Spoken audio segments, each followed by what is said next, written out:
Ya está con nosotros también don Eli Feinstein, también otro economista de mucha experiencia, de mucha trayectoria y que ustedes conocen porque nos colabora mucho aquí en CRC 89.1 desde el inicio de esta emisora. Gracias, don Leiner, don Eli, por estar con nosotros también. Don Eli, ¿qué análisis hace usted de esta cifra dada a conocer hace poco por el INEC? Buenos días, Hilda, y buenos días a toda la audiencia. Eh, sí, lamentablemente es una cifra preocupante, nada sorprendente debido a lo que estamos viviendo. Coincido con Leiner en cuanto a que, o sea, no es que está quedando por fuera un porcentaje de la población, sino que como esto es un trimestre, lo que se mide es el promedio de un trimestre móvil. El trimestre es los meses marzo, abril y mayo. Entonces, marzo, que todavía no se había sentido completamente el impacto de la pandemia, fue un mes con un desempleo relativamente bajo, a mi gusto excesivamente alto, pero marzo debe haber tenido un desempleo en el orden del 12,5%. Entonces, cuando usted promedia 3 meses en los cuales uno tiene 12,5% y ese promedio le da más de 20%, quiere decir que el último mes que se agregó al trimestre móvil, o sea, el mes de mayo, anda en el orden del 26 al 27% el desempleo.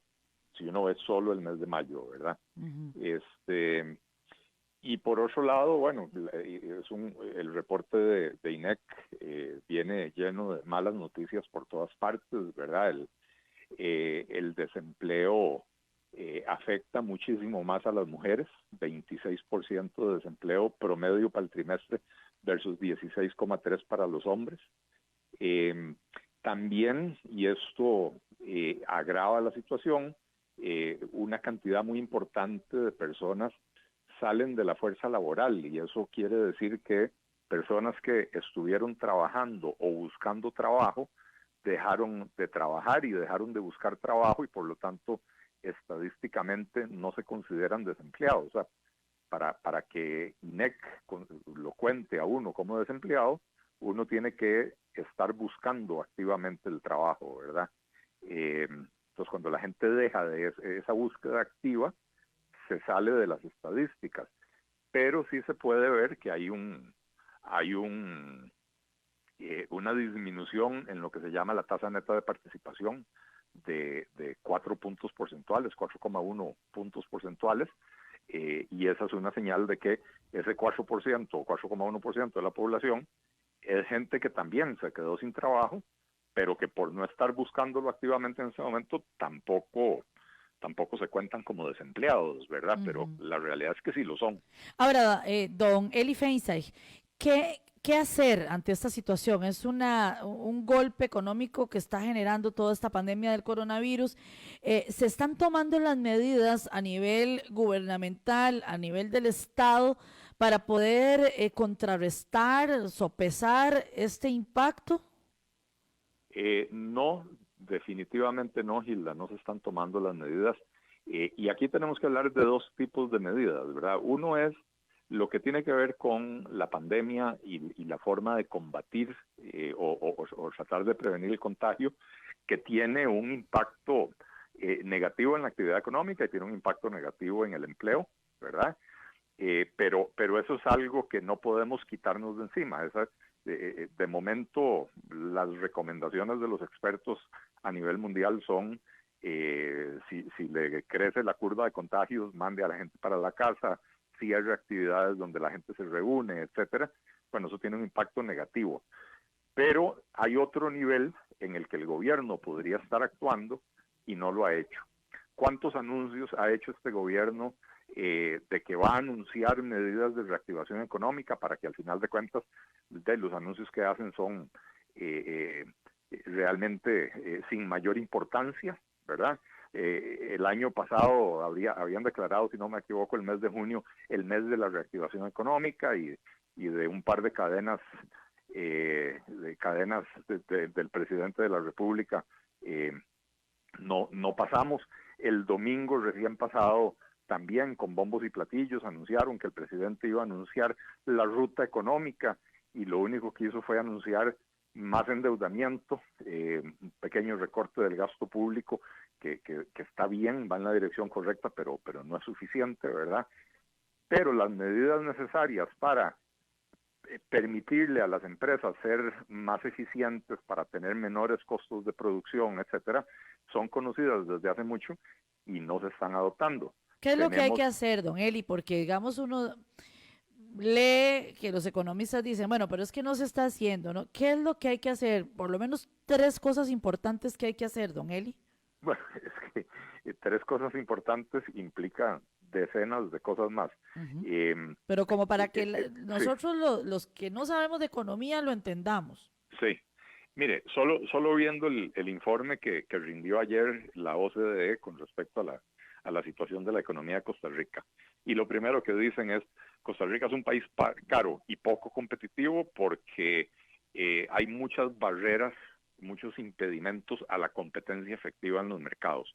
Entonces, deberíamos estar tomando medidas de apertura de los mercados que tienen monopolios, oligopolios, o que tienen barreras arancelarias que hacen que haya proveedores locales que disfrutan de una condición cuasi monopólica porque importar el producto competitivo, o sea, de otros países no resulta competitivo por esos aranceles, ¿verdad? Entonces, Ujú. ahí hay un conjunto de medidas que son clave. Las medidas para incrementar la competencia en todos los mercados que tienen este tipo de esquemas.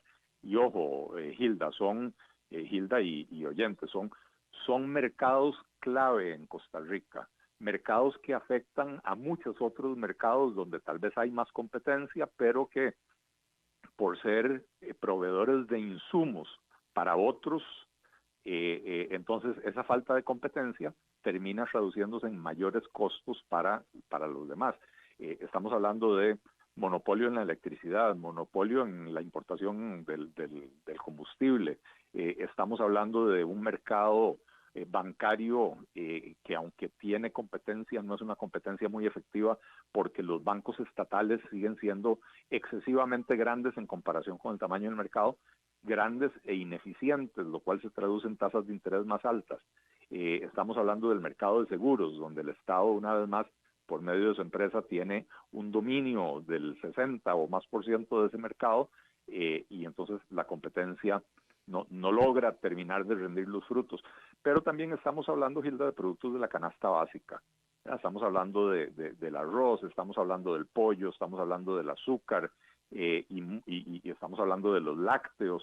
Estamos hablando de muchos productos de la canasta básica que tienen este tipo de arreglos, ya sea cuasi monopolísticos o protecciones arancelarias, o en algunos casos una combinación de las dos, que se traducen en precios más altos para los consumidores costarricenses, pero también costos más altos para las otras industrias, ¿verdad? Porque, por ejemplo, si usted está en la industria alimentaria y tiene que comprar insumos como, digamos, para hacer galletas, tiene que comprar insumos como arroz, azúcar, aceite, y todos esos productos, o tiene que comprar insumos como carnes de diferentes tipos para hacer embutidos, por ejemplo, y todos esos productos están encarecidos por la presencia o la ausencia de competencia, más bien, entonces su producto, la galleta, el embutido, todo lo que usted hace, también va a ser más caro. Pero además usted usa electricidad que se la compra un proveedor monopólico.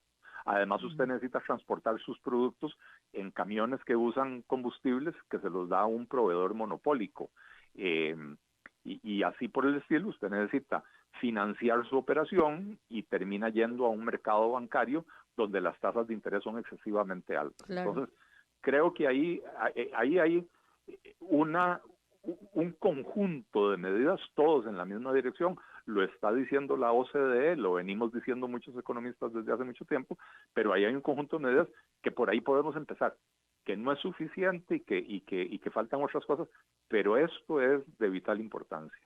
Pero, don Eli, al presidente Carlos Alvarado se le ha pedido, digamos, la reactivación económica desde antes de que llegara la pandemia. O sea, ya tenemos 2 años y casi medio de gobierno y es una deuda que ha quedado ahí. Pareciera como que el gobierno está viendo para otro lado y no está realmente en un tema fundamental que es la economía, que es la reactivación económica, que al final de cuentas se refleja en cada uno de los hogares de Costa Rica, en cada uno de los bolsillos de los costarricenses y que nos tiene en esta situación. Obviamente, el tema de la pandemia está impactando desde el punto de vista económico, pero ya esa situación venía desde antes. Es correcto. Entonces se agudiza con la pandemia.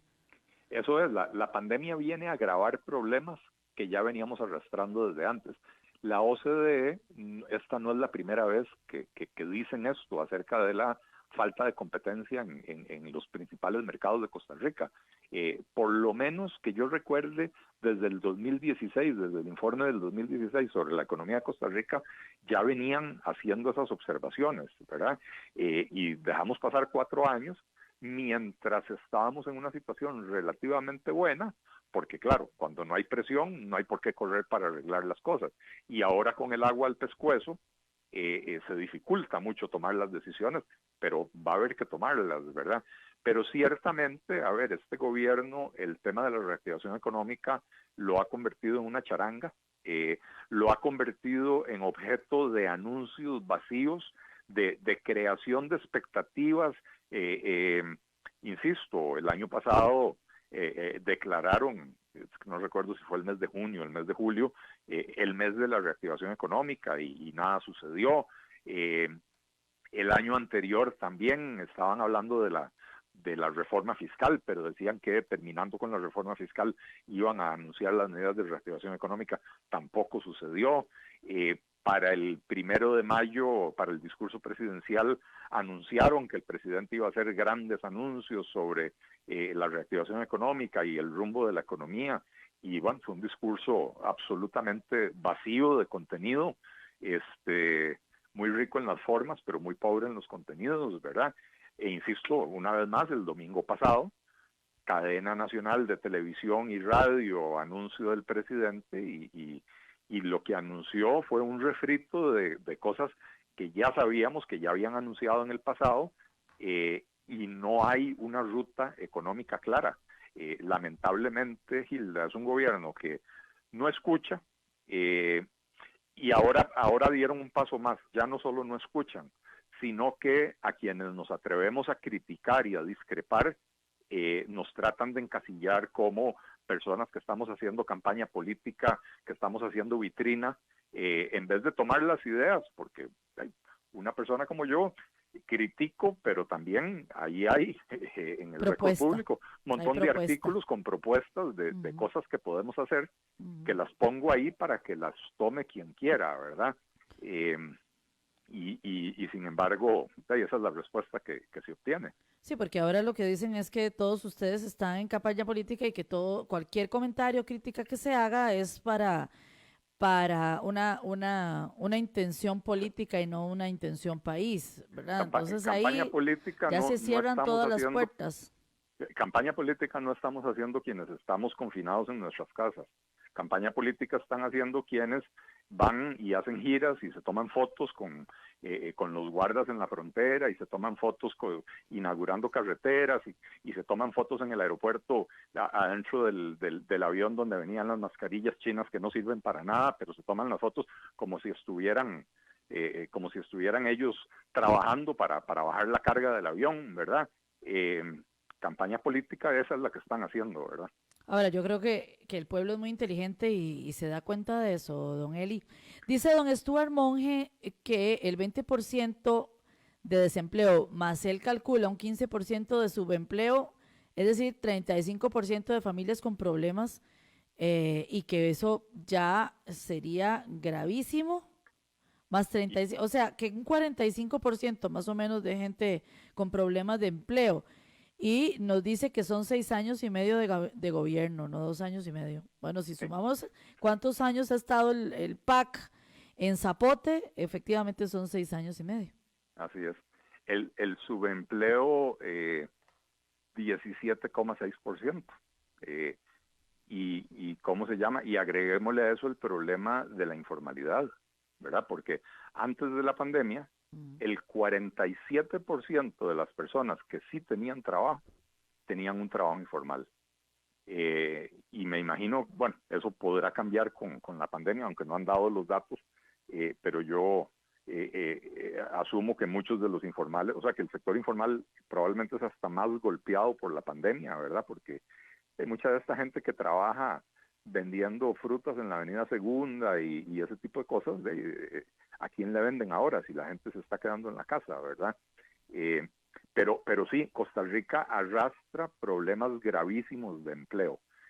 La última década, desde el 2010 al 2019, el desempleo promedio de la década fue 9.9%, o sea, prácticamente 10%. Una vez que un país supera un 5 o 6% de desempleo, debería de tomar medidas urgentes de primera prioridad para resolver los problemas del mercado laboral. Pero en Costa Rica dejamos pasar 10 años con un promedio del 10% de desempleo y además, antes de la pandemia, para que no le echen la culpa a la pandemia, los 5 trimestres antes de la pandemia, terminando en marzo de este año, el desempleo promedió casi un 12%. Lo cual Pero es una yo no sé si eso lo barbaridad. tiene claro don Carlos Alvarado, porque ayer leyendo en Twitter, en las redes sociales de Casa Presidencial, don Carlos Alvarado ponía que la pandemia ha golpeado la economía del país. Sí, claro que la pandemia ha No, golpeado la economía del país, pero vamos a ver, pero no me le eche la culpa de lo que ya estaba la mal pone como si la economía del país estuviera golpeada por la pandemia. solo por la pandemia. O sea, No. La y nosotros economía, no podemos olvidar el pasado, o sea, así vamos es. a ver, es que hay que ver el bosque entero y que no nos enreden, es que ese es el tema, que tratan Así como es. de enredarnos. Así es. La economía, yo por eso le decía, los últimos 5 trimestres antes de la pandemia, y esos son los 5 trimestres, o sea, esos 5 trimestres le pertenecen al gobierno de Carlos Alvarado, ¿verdad? El desempleo, que de por sí ya era muy alto, promediando el 10%, los últimos 5 trimestres promedió el 12%, casi el 12%. Y eso es responsabilidad entera de este gobierno, ¿verdad? Entonces que no me vengan a decir a mí que los problemas que tenemos son por la pandemia. No, teníamos problemas y muy serios, y la pandemia lo que hizo fue venir a agravarlos. Pero los Y la costarricenses indecisión lo del sabemos. gobierno y Es que, la indecisión del gobierno y la falta de medidas para la reactivación económica, y ojo, no me confundan, yo no estoy hablando de abrir la economía a la fuerza. Yo entiendo que estamos en una pandemia y que la apertura será gradual en la medida que las autoridades sanitarias consideren que es seguro hacerlo. Yo no estoy hablando de eso.